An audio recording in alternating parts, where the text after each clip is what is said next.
دي مهمة جدًا. ده لازم طبعًا، اللي أنت بتقوله ده مهم جدًا.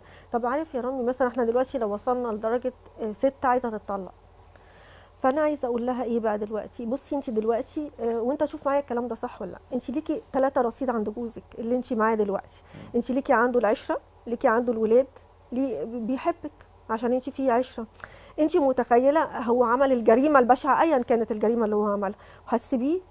هتتجوزي حد تاني هيبسطِك أو هيبقى أحسن أو هيبقى عوض ليكِ عن جوزِك، أنتِ الإنسان اللي أنتِ هتتجوزيه التاني ده رصيدِك عنده صفر، طبعًا. زيرو. زيرو مفيش اي حاجه، هيقول لك بحبك وممكن يكون بيحبك بجد بس الرصيد زيرو، باسهل ما يمكن هيبيعك. دي حقيقة. افتكري كويس الكلام ده، يعني كتير قوي جوازات حصلت، طلاقات حصلت واتجوزت جوازه تانية وكل معظم الجوازات دي فشلت. او على الاقل قالت ايه يعني يا ريتني ما سبتش جوزي، ده كان فيه صفات احسن بكتير قوي من صح. الانسان وتبقى الجديد اللي عايزة انا ترجع اتجوزته. له بعد الزمن تفتكر، لأنها شوف بعد ما بدأت الدنيا باظت تفتكر. خلاص بقى الدنيا، ما الأول كان هي الجرح خلاص باظ بقى كل الأول حاجه. هي كان في مم. غمامة كده ومش شايفة كله، بدأت لما تفكر وتشوف بقى الصفات تقول ياه ده كان في حاجات وحاجات كويسة، بدأت تاخد بالها منها. يبقى ليه دايما ان احنا كنا بنبص على النص الكوبايه الفاضي مش صح. المليان؟ تعالوا نشوف، ده جوزي كان في حاجات، لا ده كان حاجات معاه كويس، ده كان ما بيضحكش عليا، ده كان بيجيب حاجات، ده كان بيعمل. فلذلك لازم نستحمل ونصبر.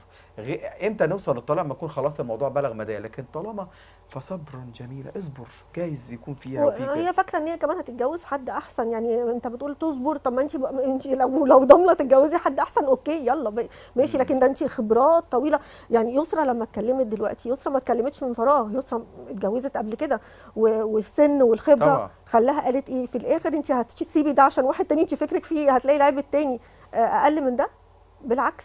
والا ما كانتش قالت كده. وجوازات كتيره قوي في الممثلين، يعني مثلا صباح مره قالت ايه، قالت لك انا يعني بقعد ابص لاي واحده، صباح اتجوزت كتير طبعا، مم.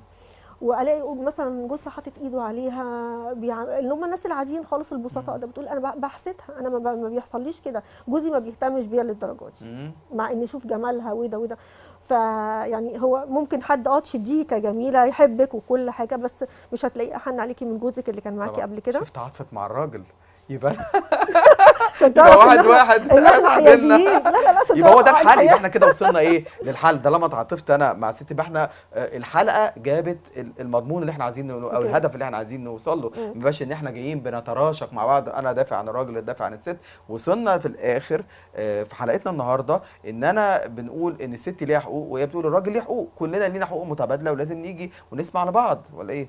يعني انا زي ما بقول، ما انا كنت لسه اقول لك، انا زي ما بقول كده، ما انت المفروض تقول للراجل برضو خلي بالك الست دي حاول ما تزعلهاش، حاول ما طبعا. تخونهاش، لان الخيانه دي اكتر حاجه بتجرح الست، ما طبعا. تعملهاش، اهتم بيها، لان انت والله لو سابتك برضو انت خسران من كل الحالات، ما انت برضو عندك ليها الرصيد، الثلاث ارصده دول برضو، العشره ده طبعا والولاد وكل متبادل. الحاجات ده، صح والله ولا يا ايه استاذ، رايك؟ والله فعلا في رجاله للاسف انا بقول مخطئين من هنا لمليون سنه قدام.